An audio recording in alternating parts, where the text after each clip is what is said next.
अस्सलाम वालेकुम नाज़रीन। जी हाँ नाज़रीन, आज बात करेंगे इस वीडियो में पेट्रोल की।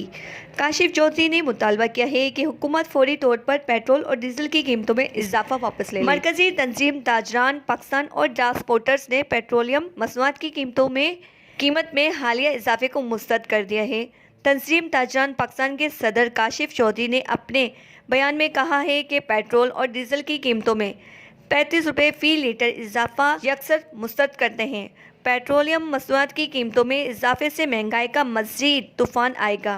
महंगाई ने आवाम है एक वक्त की रोटी का हुसूल भी मुश्किल बना दिया है। इन्होंने कहा कि अब वक्त आ गया है कि हुकूमत के खिलाफ सड़कों पर नारे लगाए जाएं। इम्पोर्टेंट हुकूमत की तरजीहात अवाम दुश्मन पॉलिसियाँ बनाना है। पानी नाक से ऊपर चला गया है। अब ट्रांसपोर्टर्स सड़कों पर आ रहे हैं। हम पेट्रोलियम मसनूआत की कीमतों में इजाफे की मजम्मत करते हैं। इधर मरकजी तंजीम ताजरान खैबर पख्तूनख्वा के जनरल सेक्रेटरी जाहिर शाह का कहना है कि पेट्रोलियम मसनूआत की कीमतों में इजाफे से महंगाई का नया तूफान आएगा।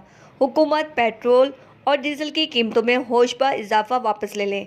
दूसरी जानिब पेशावर के ज़िली इंतज़ामिया ने शहर में बंद पेट्रोल पंप्स के खिलाफ कार्रवाई की है। डीसी पेशावर के मुताबिक पेट्रोल की फराहमी रोकने पर फिलिंग स्टेशंस के 8 मैनेजर्स को गिरफ्तार कर लिया गया है, जिसके बाद ज़िले इंतज़ामिया ने फिलिंग स्टेशनों पर पेट्रोल और डीजल की फराहमी बहाल करा दी है। डिप्टी कमिश्नर ने अफसरान को फिलिंग स्टेशनों का मुसलसल मुआयना करने की हिदायत भी जारी कर दी है।